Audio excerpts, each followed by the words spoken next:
We will continue to bond with that DBX, but tomorrow we're driving a completely different car for the first time in the Cotswolds. And then I'm hearing that we're able to get a Formula One factory tour.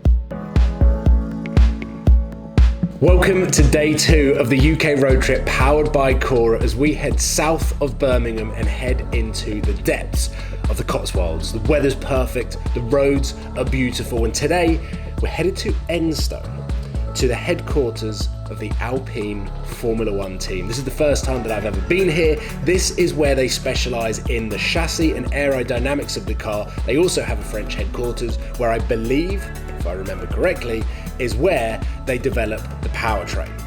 So we head into the reception, and the first thing that we're greeted by is the 2022 Formula One car, which, by the way, is massive. There are no words that can describe just how big the new car is, especially when it's alongside Fernando Alonso's championship winning car. It's huge in comparison. But once we walked past and through the doors of reception, we weren't actually allowed to film anything else, but my favourite part was the ops room, where a team in the UK will base themselves on race weekends and communicate with their team trackside. And the communication takes 6 milliseconds. From wherever they are around the world, from trackside to the UK in the Cotswolds, it takes 6 milliseconds.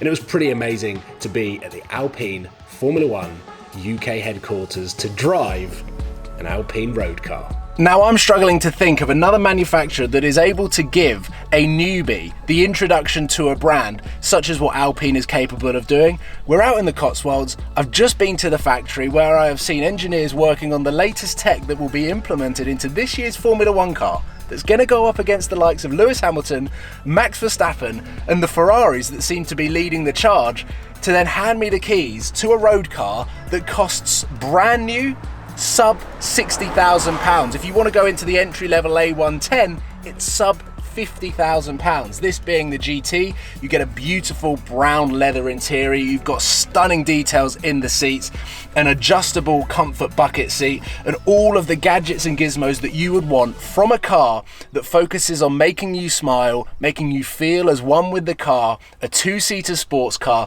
that focuses on power to weight, that isn't chasing brake horsepower. This has got 300 brake horsepower, and I think on these country roads, we're about to find out, but that's all you need. So I'm going to start this car up, reverse it out of this weird cricket club entrance, and then find out just whether 300 brake horsepower is all you need.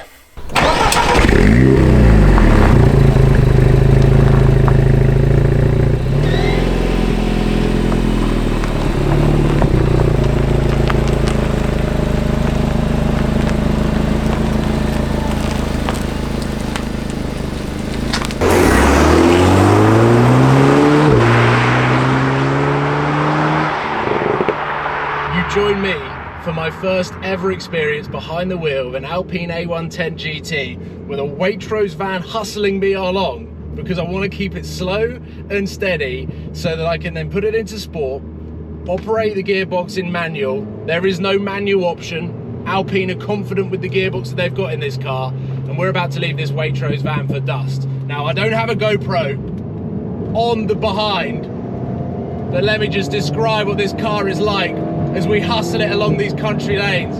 Firstly, it's incredibly engaging. The suspension, you feel so much of the road that gets fed back through the steering. Oh, and there are pops and bangs. In sport mode, the sports exhaust opens up. Oh, the brakes are good as well. The fact that this car weighs just over 1,000 kilograms, the 300 brake horsepower, makes it feel a lot faster. Oh my God. 300 brake horsepower and 0 to 60 is still 4.2 seconds in this car. And it has been so long, since I've felt confidence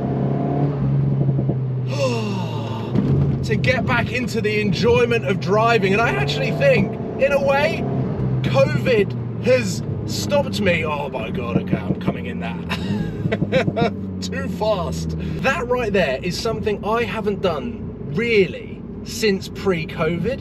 And I actually think the lockdowns and not driving as much and not driving powerful cars as much as I had done, I lost my rhythm and routine. I lost a lot of my confidence in my driving ability. And this car has rushed everything back, and I've been able to feel the car through the pedals. I've been able to dance through the corners, and I can really feel the weight balance of this car working perfectly in sync with the chassis and the gearbox, and all of the driver inputs are coming together and synchronized in a way that I've not experienced in a long time.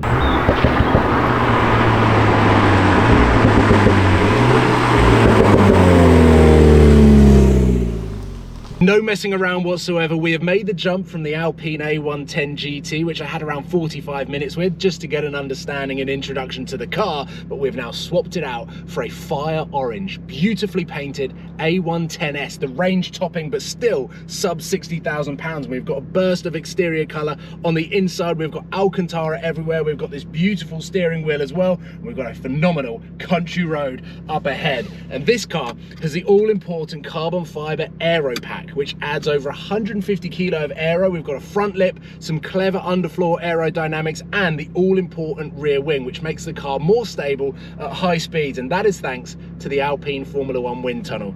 So let's put it into drive. We've already got it in sport and manual, and let's give it a go. For the first time in a long time, I feel confident with the car being 300 brake horsepower and just over 1,000 kilograms, that I can maximize the performance out of this car. And there's something to be said in this day and age about being able to drive this car flat everywhere on B roads and it's still being legal. Let's go. Whoa! Oh, wow. This is insanely fast. 300 brake horsepower sounds like a small number. When you consider the power to weight ratio, it adds for an exhilarating and rather emotional connected drive that, well, puts a smile on my face. And I don't think I've started that GoPro behind, so I'm gonna have to, oh no, I'm gonna have to pull over. Oh, I'm gonna have to get that GoPro running. It is still there, it's sat on the rear wing, but it's not running. I've made a huge error. Listen to the exhaust though.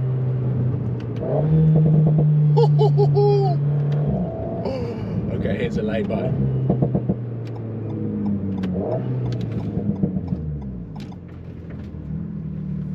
Bear with me.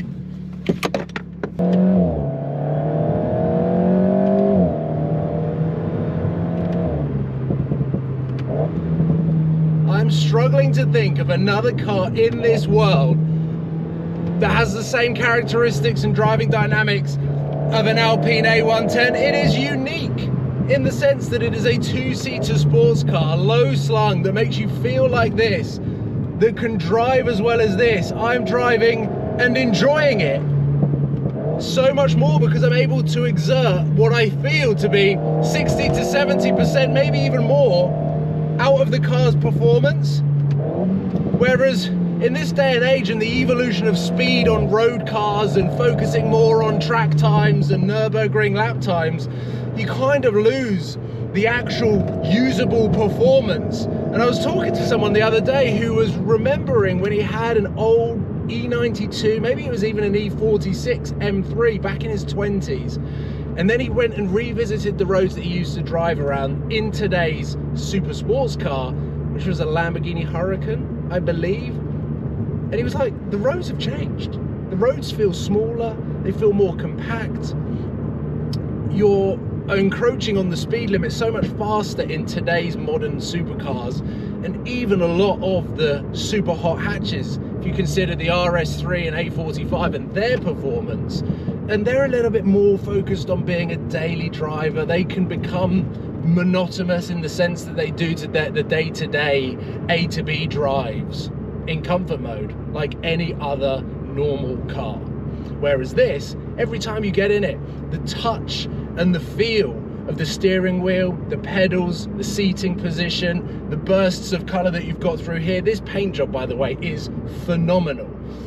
That I can't actually think of another car where you will get in and enjoy every single drive that you do in it that's still comfortable enough that you can take a bit of a battering on some of these country roads, but really you're going to be 9, 10 tenths everywhere in this thing, because it is just too good to not squirt that right pedal, and it's not too intimidating that you feel like you're breaking the speed limit everywhere that you're going. Oh!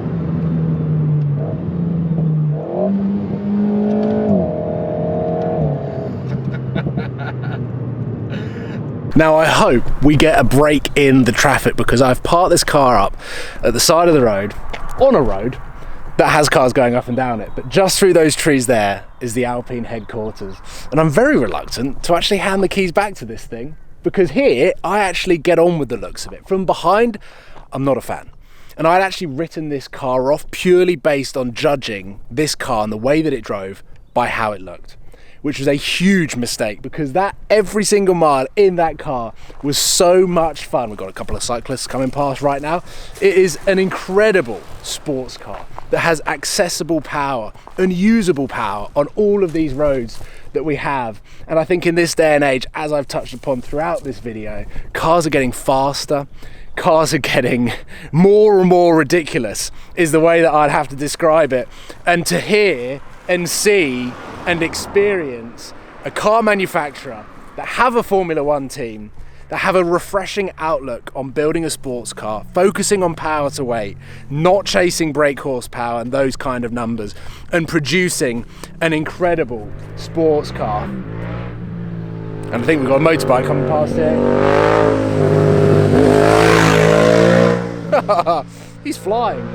That's kind of how I've been driving this car. Being able to plant your foot is a different kind of exhilaration, a different kind of adrenaline to be able to drive flat everywhere. It is super, super cool, and you can see what I mean by the traffic. But as this truck drives past, it is the perfect place to end this video, because I'll be honest, when I got the email to say, do you want to come and drive this car, I was a little bit unsure, but it fits so perfectly into my road trip. I'm going to jump back into the Aston Martin DBX, and to be fair, DBX and this as a two-car garage would be pretty good. Having the luxury and comfort of the DBX, and then having this, not driving anywhere. You don't need to drive anywhere. You can just drive around in circles and hunt down the best driving roads. And to be honest, the enjoyment of driving is all about finding great roads and not necessarily having an end destination or a journey. But on this road trip, sadly, I do. And there are some amazing videos to come, but I will leave it there. Ladies and gentlemen, thank you so much for joining me on this quite revolutionary and eye-opening drive of the Alpine A110 GT and A110S. I'll leave it there. I'm running out of words, I'm running out of energy, I need some lunch, so I will see you soon, guys. Take care.